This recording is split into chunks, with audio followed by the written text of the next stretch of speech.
Bienvenidos al podcast Cristianismo Historia. Te dejamos con la lectura del capítulo 20 del tomo 1 del comentario a los Romanos de Martyn Lloyd-Jones. Deseamos que sea para tu gozo. Capítulo 20. Porque no me avergüenzo del Evangelio de Cristo, pues es poder de Dios para salvación a todo aquel que cree, a los pocos primero, y también a los griegos. Porque en él se revela la justicia de Dios de fe en fe, como está escrito, el justo vivirá por la fe. Romanos 1, 16-17. Comenzamos aquí una nueva sección del capítulo porque, al final del versículo 15, en cierto sentido, el apóstol ha llegado al final de sus referencias personales a sí mismo y a su vocación. En los primeros 6 versos y medio ha estado haciendo una declaración general sobre su vocación de apóstol. Luego, desde ahí hasta el final del versículo 15 hectáreas ha estado hablando de sí mismo y de su relación con estos cristianos en particular en Roma. Ahora, después de haber tratado eso, sigue adelante. Y aquí viene a hacer un anuncio del gran tema de la epístola. Se trata, por tanto, de un importante punto de transición. Y es interesante observar la forma en que el apóstol hace la transición. Como alguien ha dicho, se desliza de un tema a otro. No hay ninguna floritura en ello. Es, en cierto sentido, algo muy natural. Apenas ha terminado su tema anterior antes de comenzar el siguiente con la palabra, para, otras palabras, quiere que veamos muy claramente que es una continuación de lo que ha estado diciendo. Y sin embargo va a decir algo bastante nuevo. Recordemos, pues, el contexto. Soy deudor, dice, tanto de los griegos como de los bárbaros, tanto de los sabios como de los insensatos. Así que, por lo que hay en mí, estoy dispuesto a predicar el Evangelio también a vosotros que estáis en Roma. Porque no me avergüenzo del Evangelio de Cristo, pues es poder de Dios para salvación a todo el que cree, al judío primero, y también al griego. En otras palabras, está diciendo que como estaba dispuesto a predicar el Evangelio a griegos y bárbaros, sabios e insensatos, de la misma manera que está dispuesto a predicarlo en Roma. Y continúa diciendo por qué está dispuesto a predicarlo en Roma. Y, por supuesto, al hacerlo les dice incidentalmente, nos dice a nosotros a través de ellos. Les dice a todos los cristianos en todas partes, lo que es, después de todo, el gran tema con el que trató constantemente. Si hubiera podido estar allí en persona, les habría predicado sobre este tema. Pero como no puede ir a ellos personalmente, les escribirá. Les dará encabezamientos. En estos 2 maravillosos versículos, por tanto, los versículos 16 y 17 nos da, por así decirlo, expuesto de forma resumida en la forma más sucinta que se pueda concebir, lo que es sin duda el gran tema de la predicación apostólica, el gran tema, en particular, de esta epístola a los romanos. Hay una diferencia entre el verso 16 y el 17, y de esta manera, en el verso 16 el apóstol declara su tema, en el verso 17 da una exposición general del mismo. Y se nota de nuevo la repetición de esta palabra, para. No me avergüenzo del Evangelio de Cristo porque es poder de Dios para salvación a todo aquel que cree, al judío primero, y también al griego, porque en él se revela una justicia de Dios de fe en fe, y aún más adelante encontraremos, en el versículo 18, la ira de Dios se revela. Ahora es interesante, aquí, observar el estilo y el método de Pablo, se nota lo lógico que es, como razona paso a paso. No es uno de esos hombres que lanzan de cualquier manera, de algún modo, pensamientos brillantes. No, su método esencial es este método de razonamiento. Hemos notado, y ya hemos tenido ocasión de subrayar, que a veces se emociona y se deja llevar tanto por lo que está hablando, que incluso se olvida de mantener el orden de sus pensamientos, pero su mente era esencialmente una mente lógica, una mente clara y razonadora. Es el tremendo poder de la verdad lo que ocasionalmente lo abruma y lo hace comenzar a cantar o a entregarse a algún poderoso apóstrofe a Dios, pero normalmente, digo, el orden y la lógica son sus grandes características. Él razonaba a partir de las Escrituras, se nos dice en el libro de los Hechos, él alegaba, él probaba, él demostraba. Ese era el método esencial del apóstol, así pues, aquí anuncia el tema en el verso 16, hace una exposición general en el verso 17 y en el verso 18 comienza a elaborarlo en detalle. Es obvio, entonces, creo, que estamos en un punto muy importante y trascendental en nuestro estudio de esta gran epístola. Supongo que, en cierto sentido, no hay 2 versículos de mayor importancia en toda la Escritura que los 2 versículos que estamos considerando ahora. Recuerden que estos versos fueron en cierto sentido responsables de la Reforma protestante. Desde el punto de vista del protestantismo y del evangelismo son versos cruciales, vitales. Nunca debemos olvidar eso. Fue la comprensión que le llegó de lo que se le decía exactamente a través de estos dos versículos lo que resultó ser el punto de inflexión en la vida de Martín Lutero. Y posteriormente ha sido el punto de inflexión para muchos otros, a veces a través de Lutero y sus obras, a veces con total independencia de Lutero, pero ha ocurrido algo similar. Aquí, entonces, está la base misma y el fundamento del protestantismo frente al catolicismo, el catolicismo romano en particular, pero en realidad todas las formas de catolicismo, todo tipo de enseñanza que exalte los sacramentos, etc., aquí está la base de toda la oposición a ese tipo de enseñanza. Y, por supuesto, es la base también de toda oposición a todos los intentos por parte de los hombres de justificarse por sus propias obras y esfuerzos a la vista de Dios. Estos dos versículos, por lo tanto, son de crucial importancia también en el asunto del evangelismo, porque a menos que tengamos perfectamente claro lo que enseñan, en algún lugar u otro nos equivocaremos en nuestro evangelismo, ya sea en nuestro mensaje o en nuestros métodos. Veamos, pues, la gran declaración que se hace aquí en estos dos versículos. Lo primero que notamos al examinar el versículo 16 es la forma extraordinaria en que el apóstol introduce su declaración, así que, por lo que hay en mí, estoy dispuesto a predicar el Evangelio también a vosotros que estáis en Roma. Porque no me avergüenzo del Evangelio de Cristo. Ahora bien, ¿por qué lo dijo así? Bien, empecemos por el principio. El tipo de expresión, la figura retórica, que utiliza aquí, no me avergüenzo de, se conoce como litotes y litotes significa una afirmación que se hace en forma de negativa de una afirmación contraria. En lugar de decir aquí que está orgulloso del Evangelio, el apóstol dice que no se avergüenza de él. Y decir que no se avergüenza del Evangelio es otra forma de decir que realmente se gloria de él, y que se jacta de él. Dice, al escribir a los Gálatas, Dios no permita que me gloríe sino en la cruz del Señor Jesucristo. Se gloría en ella. Se gloría en la predicación de la cruz. Pero en este lugar elige decirlo así, no me avergüenzo de ella.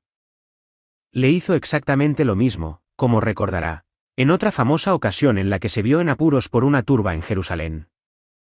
El capitán de la legión romana estacionada en la ciudad envió sus tropas para liberarlo y salvarlo. Así que Pablo comenzó a tener una conversación con él, y afirmó ser un ciudadano de una ciudad no muy importante, refiriéndose a Tarso. En lugar de decir que era ciudadano de una ciudad muy importante, lo dijo de esa otra manera. Ahora bien, esa es la forma en la que habla aquí, que realmente está diciendo a estos romanos que está muy dispuesto a predicar el Evangelio en Roma. Está dispuesto a predicarlo en cualquier lugar, y sin disculparse, por lo que pone su afirmación en esta forma. ¿Por qué, podemos preguntar, eligió poner esto de esa manera seminegativa? Bueno, tal y como yo lo entiendo, esto es algo que hace de forma bastante deliberada.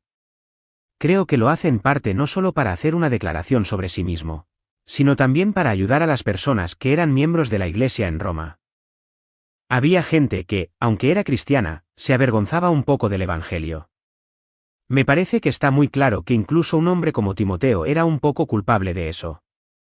No te avergüences, pues, del testimonio de nuestro Señor, le escribe Pablo, ni de mí, su prisionero. 2 Timoteo 1, 8. Y lo más grande que puede decir, más tarde, sobre Onesíforo, y es un tremendo elogio, es que cuando Pablo estaba en Roma, me buscó con mucha diligencia y me encontró, y me refrescó a menudo y no se avergonzó de mi cadena. Timoteo R. 16. Mucha gente se avergonzaba. Sabían que Pablo estaba allí pero fingían no saberlo. No querían asociarse con él, se avergonzaban del Evangelio. E indudablemente había gente que era un poco dada a eso en la misma Roma. Así que el apóstol, lo pone de esta manera particular para ayudarlos, y para fortalecerlos y también para librarlos de este espíritu de temor. Tomemos la gran palabra que utilizó en 2 Timoteo R. 7, porque no nos ha dado Dios espíritu de temor, sino de poder, de amor y de dominio propio, es decir, de disciplina. Así que Pablo le está diciendo a Timoteo que se despierte, que avive el don que hay en él y que le fue dado por la imposición de manos del presbiterio, el fuego. Dice el apóstol. No deje que se consuma. Remuévalo un poco, anímelo, ilumínelo, hágalo estallar de nuevo en llamas. Supongo, pues, que estaba haciendo algo parecido aquí con estos cristianos romanos. De hecho, puede ser correcto ir incluso más allá de eso. Y no estoy dispuesto a discrepar con los que dicen que el propio Pablo había conocido lo que era a veces ser tentado en esa línea de avergonzarse del Evangelio.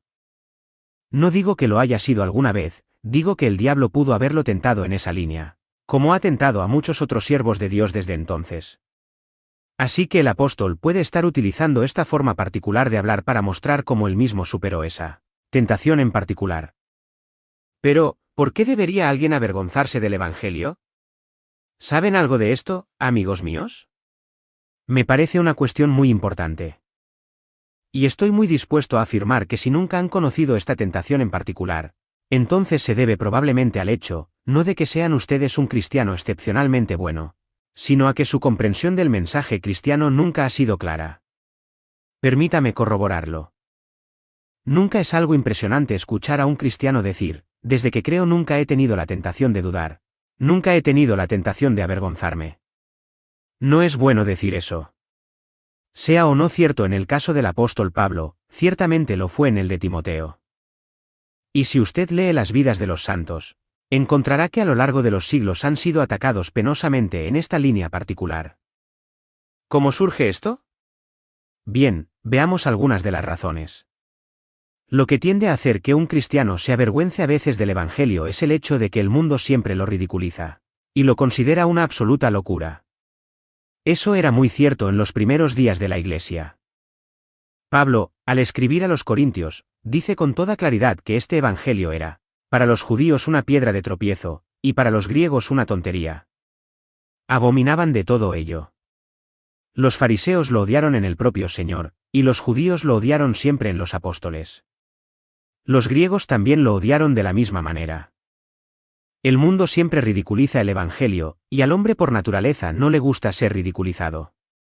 No le gusta que se le asocie con nada que esté sujeto al ridículo. ¿Por qué, entonces, el mundo ridiculiza el Evangelio? Es por el mensaje que transmite el Evangelio. El Evangelio proclama, el predicador del Evangelio tiene que proclamar, a uno que fue en la más absoluta y abyecta pobreza. Nacido en un establo, sin sitio en la posada. Criado en una pequeña aldea, formado como carpintero. Ese es aquel a quien predicamos. Ese es aquel a quien sostenemos ante el mundo, uno que fue crucificado en aparente debilidad. Habiendo hecho exaltadas reivindicaciones para sí mismo, es tomado en la más absoluta impotencia. Es clavado en un madero, y muere mientras la turba se abalanza sobre él y se burla diciendo, ha salvado a otros, que se salve a sí mismo, si es el Cristo, el elegido de Dios. Eso es lo que proclamamos. Proclamamos a un carpintero, a uno que vivió una vida de pobreza y que murió en una cruz. Y, por supuesto, el mundo se burla de ello y lo ridiculiza en su corazón, porque afirmamos que esta misma persona es el Salvador del mundo, y el Hijo de Dios. Para los judíos fue una piedra de tropiezo, y para los griegos una tontería. Así que el propio carácter del mensaje tiende a producir este ridículo, y, como digo, al hombre por naturaleza no le gusta ser ridiculizado, por lo que se avergüenza de este Evangelio. Esa es la tentación. Para decirlo de otra manera, el Evangelio no es una filosofía, es una declaración de una serie de hechos. Ahora bien, el mundo nunca ridiculiza la filosofía, le gusta. Es muy erudita y maravillosa. Pone los puntos de vista rivales y los discute de manera condescendiente. Al mundo le gusta eso. Pero el Evangelio no es filosofía. No hay un gran argumento filosófico aquí. 4 evangelios con un relato de esta persona, luego el relato de su muerte, luego las extraordinarias afirmaciones que fueron hechas por gente muy ignorante y sencilla sobre él, y las afirmaciones hechas como se hacen en el libro de los Hechos. No es una filosofía. No sigue los métodos de la filosofía. No es un sistema de filosofía. Y ahí también hay algo que tiende a hacer que el mundo lo ridiculice.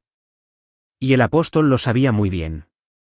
¿Recuerdan cómo sucedió? Por ejemplo, es una ilustración perfecta de todo el asunto, cuando Pablo visitó por primera vez Atenas y comenzó a hablar allí. Los estoicos y epicúreos dijeron, ¿quién es este hombre? ¿Qué dirá este parlanchín? Parece ser un expositor de dioses extraños. Y cuando Pablo comenzó a predicarles, enseguida empezaron a burlarse. Especialmente cuando empezó a hablar del Señor Jesucristo y de su muerte y su resurrección. Y la reunión se disolvió. Esto no es filosofía en absoluto, dijeron, este hombre solo está hablando de alguna persona. Esto es una locura. Esto es una tontería, otras palabras. Pablo no era un propulsor de alguna nueva teoría filosófica. Estas son, pues, las cosas que de vez en cuando han hecho sentir cierta vergüenza a quienes son verdaderamente cristianos. Sobre todo cuando hablan de estas cosas en presencia de personas supuestamente eruditas y cultas. De mentalidad filosófica. Y luego, añada a todo eso, por supuesto, que el apóstol estaba aquí escribiendo a los cristianos en Roma, la señora del mundo, la ciudad imperial, la sede del gobierno, donde siempre acudía toda la gente grande. Piense en ello. En medio de la pompa y el ceremonial de aquellos emperadores romanos y de la corte romana, llega un hombre que dice que el Salvador del mundo era un carpintero de Nazaret, y Pablo se imagina el ridículo y las risas de la corte y de la gran gente. Última broma, ha llegado un hombre que realmente dice que un carpintero de Nazaret en la tierra de los judíos es el Hijo de Dios y el Salvador del mundo, y que salva al mundo muriendo indefenso en una cruz. ¡Qué divertido! ¡Qué divertido! Esa es la respuesta de los círculos eruditos. Ahora bien, el apóstol Pablo era un hombre de poderoso intelecto. Era un hombre capaz, y no es una cosa fácil ni sencilla para un hombre así, dotado como estaba, soportar este ridículo, este sarcasmo, este desprecio y esta burla. Encontrará su principal exposición de estos asuntos en los 3 primeros capítulos de su primera epístola a los Corintios, y no cabe la menor duda de que sentía la cosa de forma aguda. Aquí estaba, con toda su formación, sus antecedentes y su capacidad, simplemente predicando, de una manera que cualquiera podría predicar en lo que respecta al asunto, y mientras hablaba era consciente de lo que decían sus oyentes, y los veía mirarse unos a otros mientras se dirigía a ellos. Así que dice deliberadamente que se ha convertido en un tonto por causa de Cristo, y continúa diciendo, si alguno quiere ser sabio en este mundo, que se haga tonto para ser sabio. Otras palabras, dice, os interesa la sabiduría y nos consideráis tontos, pero yo os digo que si queréis ser realmente sabios será mejor que os hagáis tontos con nosotros, y entonces tendréis la sabiduría de Dios. Pero el juego de palabras con la palabra tonto, indica claramente que el apóstol obviamente había tenido que luchar con este asunto en particular. El hecho es que el mundo concede gran importancia a la mente, y al intelecto, y al aprendizaje y al entendimiento. Y no solo eso, sino también al esfuerzo moral y a la lucha moral. Se glorían en estas cosas. Pero el Evangelio no lo hace. Eso no significa que el Evangelio le diga que se suicide intelectualmente, o que un hombre capaz no pueda ser cristiano. Pero sí significa que el Evangelio les dice a todos los hombres, desde el principio, que no importa lo capaz que sea un hombre, eso por sí solo nunca lo convertirá en cristiano. Pone al hombre capaz exactamente al mismo nivel que los más carentes de intelecto. Reduce a todos, como ya hemos visto, a un nivel común. Dice deliberadamente que el orgullo intelectual es probablemente la última ciudadela que cede cuando el Espíritu Santo está tratando con el alma de un hombre. El Evangelio no se gloría en el intelecto. No se gloría en el esfuerzo y la lucha moral. Te dice desde el principio que puedes hacer todo lo que quieras y no te servirá de nada. Que todas tus justicias serán como trapos de inmundicia, que todas tus obras maravillosas serán estiércol y, desechos, de nada te servirán. Ahora bien, el mundo odia eso, y el apóstol lo sabía.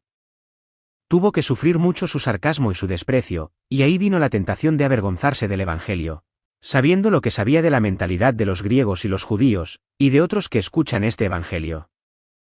Usted ve con qué facilidad puede entrar la tentación, y así le llegó a Timoteo y luego, cuando se añade que incluso tenían que sufrir por este Evangelio, no solo sufrir el ridículo, sino sufrir físicamente, etc., se puede ver bien cómo surgiría esta tentación.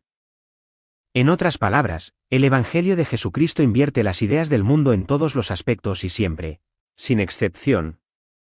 No está en consonancia con ninguna otra enseñanza. No está en línea con ninguna otra filosofía. Está absolutamente por su cuenta, y es totalmente diferente. El mundo no está intrigado e interesado, se deleita en el gran ejercicio intelectual. Y aquí estamos y decimos que la persona más inculta, la más analfabeta del mundo esta noche, Puede escuchar el mismo evangelio que el más grande filósofo, y por gracia recibir la salvación. El mundo se sienta y ruge de risa.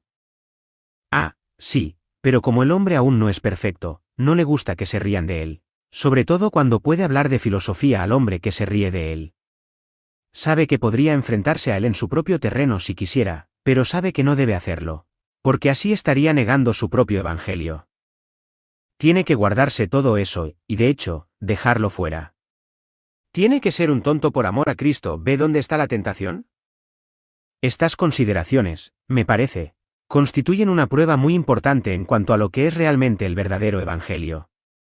Se puede probar realmente lo que se predica por un criterio particular, y es este: el evangelio de Jesucristo es siempre ofensivo para el hombre natural. El Evangelio de Jesucristo siempre está expuesto a esta acusación de ridículo y desprecio.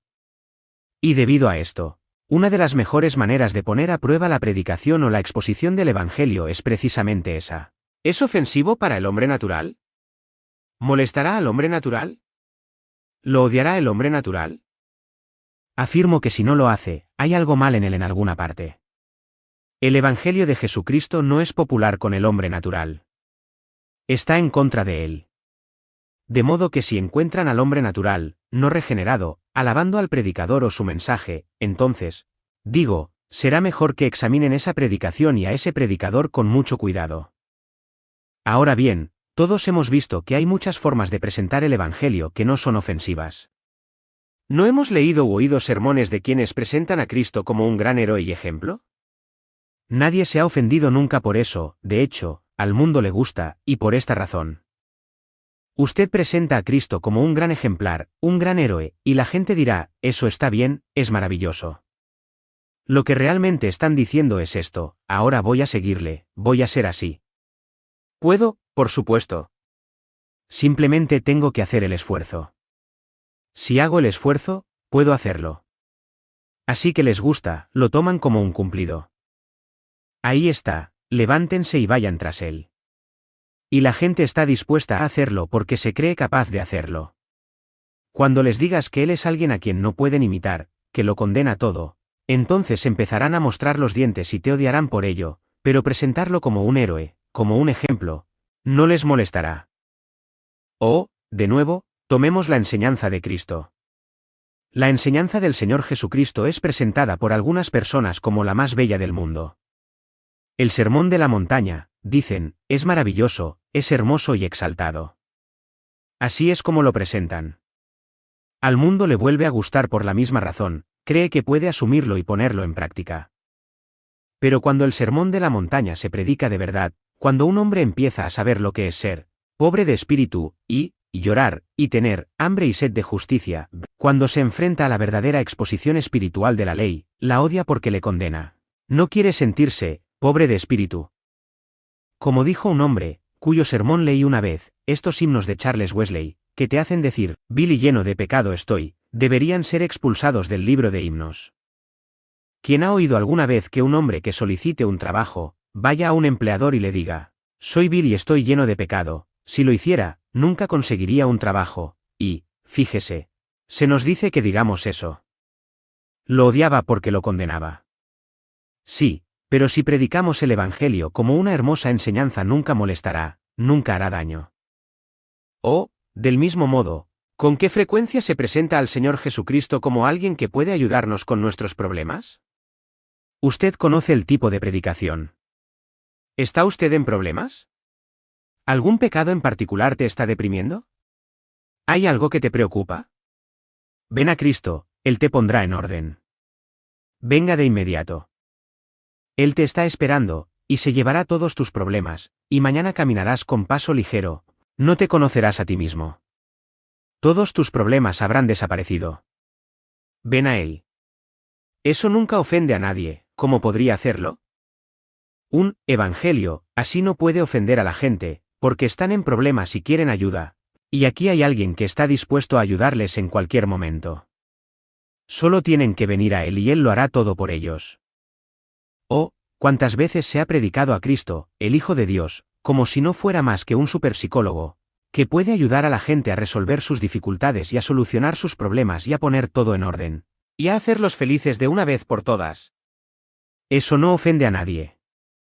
O si sus enseñanzas y él mismo se presentan como una especie de elevación moral noble y ética, dando una maravillosa filosofía de la vida, el pálido Galileo, el poeta estético, el delicado que es demasiado refinado para el mundo, que no pudo seguirlo, y como llevaron a Sócrates a beber cicuta, así lo crucificaron, etc. Eso no molesta a nadie en absoluto. Simplemente pone a Cristo entre los filósofos, es uno de ellos, y los admira a todos juntos de la misma manera. Permítame terminar esta lista planteando el asunto así. ¿Saben que es posible predicar la cruz de Cristo de forma que la gente la aplauda? Dicen, ¡qué hermoso! ¡Qué maravilloso! Es posible predicarla de tal manera que no ofenda a nadie. Y sin embargo, dice el apóstol, si hago ciertas cosas, entonces habrá cesado la ofensa de la cruz. Cuando la cruz se predica de verdad, es una piedra de tropiezo para los judíos, es una locura a los griegos. Lo odian. Es una ofensa. Y es una ofensa para el hombre natural de hoy. Pero a menudo se predica la cruz como algo lamentable, y a Cristo como un hombre del que hay que compadecerse. ¿No es así? ¡Qué pena! ¡Qué pena! El mundo no lo conoció. No lo reconoció. En su crueldad lo condenó a muerte. Pero él incluso los perdonó allí, y les sonrió. ¡Maravilloso Jesús! Esa no es la predicación de la cruz. No hay ninguna ofensa en eso. Eso nunca ha molestado a nadie en absoluto, porque ahí lo estás representando como alguien que era demasiado bueno para este mundo, y a quien el mundo crucificó. La ofensa de la cruz es esta, que estoy tan condenado y tan perdido y tan desesperado que si él, Jesucristo, no hubiera muerto por mí, nunca conocería a Dios, y nunca podría ser perdonado. Y eso duele, eso molesta, eso me dice que no tengo esperanza, que soy vil, que soy inútil, y como hombre natural no me gusta. Así que usted ve la importancia de todo esto. El Evangelio en sí mismo es algo que produce la reacción de ofensa en la gente. Lo odian. Lo ridiculizan. Vierten su sarcasmo y su desprecio sobre él. Y el apóstol lo sabía. Había conocido lo que era ser ridiculizado en varios lugares. ¿Qué dirá este charlatán? ¿Quién es este tipo? Y sabía muy bien que cuando fuera a Roma sería sometido a lo mismo.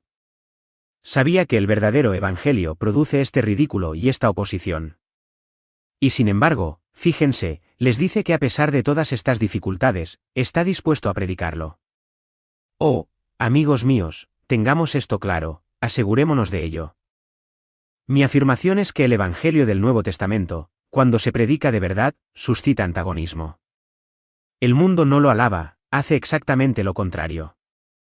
Lea las vidas de los hombres a los que Dios ha utilizado de forma más significativa en la historia de la Iglesia, desde el principio hasta hoy, y encontrará que todos ellos han tenido que soportar este ridículo. Piensen en el gran George Whitefield, y en John y Charles Wesley cuando predicaban aquí en Londres hace 200 años. El ridículo al que fueron sometidos, los epítetos que les lanzaron, el desprecio y el desdén y el sarcasmo.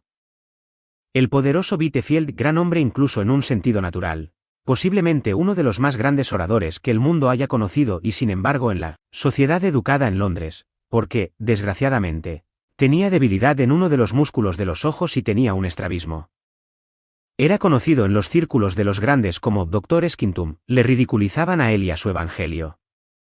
Lo mismo ocurría con Juan y Carlos Wesley, incluso sus propios familiares eran culpables de ello.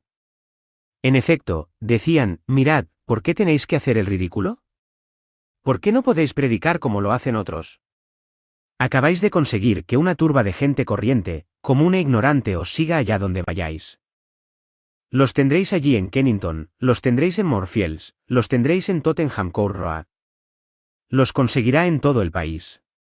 Pero su predicación es la que atrae solo a esas personas.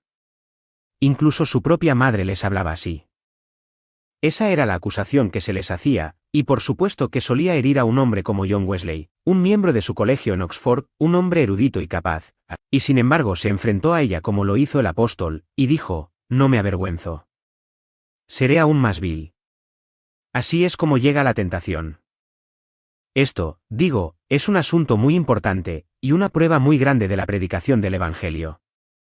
Si no nos expone a esta acusación de desprecio, Si no hay algo en ella que tiende a hacernos sentir avergonzados a veces de lo que estamos predicando, entonces no estamos predicando el verdadero evangelio. Pero lo grandioso es que el apóstol, a pesar de todo eso, dice aquí, no me avergüenzo del evangelio, aunque sea el hazmerreír de Roma, voy. ¿De Cristo? A continuación, Pablo pasa a decirnos por qué no se avergüenza de ello. Permítanme que en este punto les presente este asunto. Aquí hay otra prueba de lo más vital. Permítanme planteárselo en forma de pregunta. Si me dice que no se avergüenza del evangelio, tengo derecho a preguntarle por qué no se avergüenza de él. Me pregunto qué razón daría usted. La cuestión que quiero plantear ahora es esta, que la única respuesta verdadera que se puede dar a esa pregunta es la que da el apóstol. Pero ¿cuántas veces la gente da otras respuestas, que de nuevo revelan una falta de comprensión del verdadero carácter del evangelio? Nada es más revelador que las razones que da la gente para no avergonzarse de él. Permítanme darles una ilustración. Una vez escuché a un hombre dar su testimonio, y así es como lo expresó, dijo, tomé mi decisión por Cristo hace 20 años y nunca me he arrepentido. Ahora bien, él no se avergonzaba del Evangelio de Cristo, lo dijo. Pero, ¿se dan cuenta de su razón? Tomé mi decisión por Cristo hace 20 años y nunca me he arrepentido. Esa era la única razón, la que siempre daba. Lo que quería decir con eso, por supuesto, era que el Evangelio de Cristo lo había convertido en un hombre feliz. Y lo había liberado en ciertos aspectos. Pero toda su razón, como ven, era una razón puramente subjetiva. Eso no es lo que nos da el apóstol. ¿Estamos claros, me pregunto, sobre este asunto? Nuestra razón para no avergonzarnos del Evangelio debe ser siempre especial para el Evangelio. Debe ser siempre única, y eso significa, necesariamente, que no debe terminar simplemente con nosotros y lo que nos ha sucedido. No me avergüenzo del Evangelio de Cristo. ¿Por qué? Porque es el poder de Dios para la salvación. Porque en él se revela la justicia de Dios de fe en fe. Eso es único, ¿no es? Si se limita a dar la respuesta de forma personal y subjetiva, ¿ve enseguida a lo que se expone? Si se levanta y dice, he creído en Cristo desde hace cierto tiempo, no me avergüenzo de ello, nunca me he arrepentido, y le diré por qué menos aún he sido mucho más feliz desde que creí. Duermo mucho mejor que antes, no discuto como antes. La gente me dice que soy más brillante y más feliz, ahora no hago ciertas cosas que solía hacer antes. Esa es la razón por la que no me avergüenzo del Evangelio, ha hecho todo eso por mí. ¿Qué respuesta obtendrá? Muy bien, escucho como incrédulo, y digo, es muy interesante. Mañana por la noche iré a la primera iglesia de la ciencia de Cristo, porque he oído que allí la gente también es capaz de dar maravillosos testimonios. Así que voy a la iglesia de la ciencia cristiana y escucho allí y oigo lo mismo. El mejor día que llegó a mi vida fue el día en que un amigo con problemas me llevó a una de las reuniones de la ciencia cristiana. Estaba preocupada y atribulada, todo me deprimía, mi salud se resentía. Había ido a los médicos, nada podía ponerme bien, pero desde que creí en esto y empecé a practicarlo he sido absolutamente diferente. Mis amigos dicen que apenas pueden reconocerme. Camino con un paso más ligero, soy feliz, nada me molesta en absoluto, incluso cuando me pongo enferma, no es nada. Lo mismo. Y así voy a la ronda de todos los cultos y descubro que dicen lo mismo. Incluso voy a escuchar una conferencia de un psicólogo, y dice lo mismo. Y puede exponer sus casos y darán el mismo testimonio. Ya ven, amigos míos, lo importante que es que seamos capaces de dar la razón correcta. No basta con levantarse y decir, no me avergüenzo del Evangelio de Cristo. La pregunta es, ¿cuál es su razón?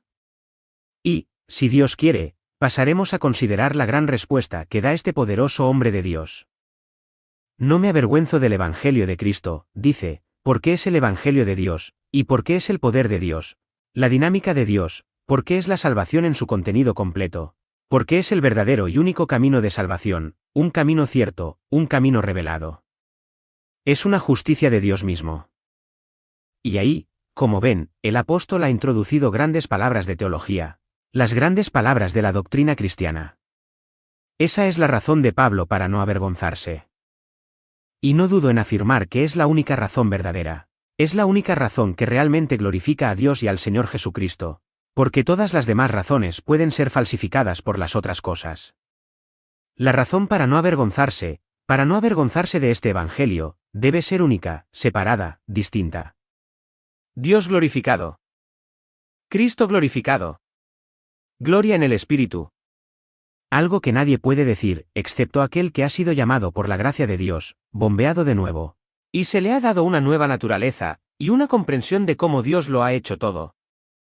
Si Dios quiere, pasaremos a considerar las razones que el apóstol da positivamente para no avergonzarse.